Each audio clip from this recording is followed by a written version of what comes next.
Hi, I'm Don Bendel, and I have another true story for you today. My wife and I were going to the store, and just as we were getting ready to go into the store, I saw this little old lady that was starting to come out of the store, and at the same time, a little girl was going into the store.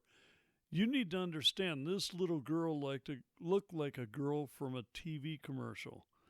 She had a white frilly dress with red lace all around it. She had her hair up in little puppy ears with red ribbons on it. She had red nail polish on. She was about 7 years old, missing a couple teeth, cute as a button, freckles. And she had a little dog, a West Highland White Terrier. If you don't know what they are, they're a white mop dog, little tiny thing. And it had a red rhinestone necklace, and the dog had little red ribbons around its ears and a red rhinestone leash. And she had on red shoes and white socks with red lace on them. She was just precious. And this little old lady stopped her at the door and she said, "Oh, you are the cutest little thing I've ever seen." And the little girl said, "Thank you, ma'am." And she said, "And your puppy is cute too." And she said, "Thank you, ma'am." And the lady said, "Oh, what is your name?" And the little girl said, "Petals."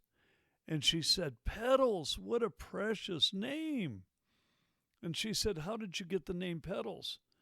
And she said, "When I was inside my mommy's tummy before I was born, Mommy and Daddy were sitting under a dogwood tree, and the wind blew and petals fell down off the tree, and one landed on Mommy's cheek, and Daddy kissed her on the cheek and said, 'If we have a little girl, we'll name her Petals.' And Mommy said, 'Okay.'" And the lady got tears in her eyes, and my wife and I were just amazed. This was surrealistic. And then the lady said, "Oh, and your puppy, what is your puppy's name?" And she said, "Porky." She said, "Porky, what a cute name for a little dog." And she said, why is the dog named Porky?" And the little girl said, "'Cause he likes to screw pigs." Oh, well. Talk to you tomorrow.